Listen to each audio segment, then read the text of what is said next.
అసలు ఈ మూసీ ప్రాజెక్టు సుందరీకరణ మీద రాష్ట్ర ప్రభుత్వం ఎంత ఖర్చు పెట్టాలనుకుంటుంది?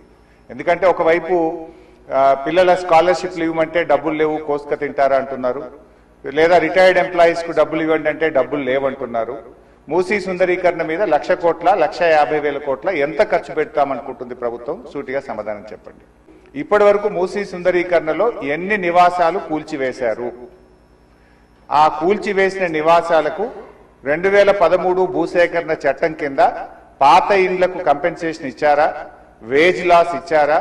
లేదా సింపుల్ గా కేసీఆర్ గారు కట్టిన డబుల్ బెడ్రూమ్ ఇళ్లలో అసైన్మెంట్ చేసి పంపారా? 2013 భూసేకరణ చట్టం ప్రకారంగా 14.5 లక్షల రూపాయల డబ్బు ఇవ్వాలి వాళ్లకు. పాత ఇంటికి R&Bతో ఎస్టిమేట్ చేసి డబ్బులు ఇవ్వాలి. అదేవిధంగా సెలబుల్ రైట్స్ తో కూడినటువంటి 200 గజాల స్థలంలో కట్టిన ఇల్లు ఇవ్వాలి. ఆ రకంగా ఇచ్చారా? ఇవ్వలేదా? ఇస్తే ఎప్పట్లోకి ఇస్తారు? ఎన్ని నివాసాలు కూల్చారు? ఇంకా మీరు ఐడెంటిఫై చేసి కూల్చవలసిన ప్రభుత్వ ప్రైవేటు ఇల్లు ఎంత భూమి ప్రభుత్వ ప్రైవేట్ సేకరిస్తున్నారు? సమాధానం చెప్పండి.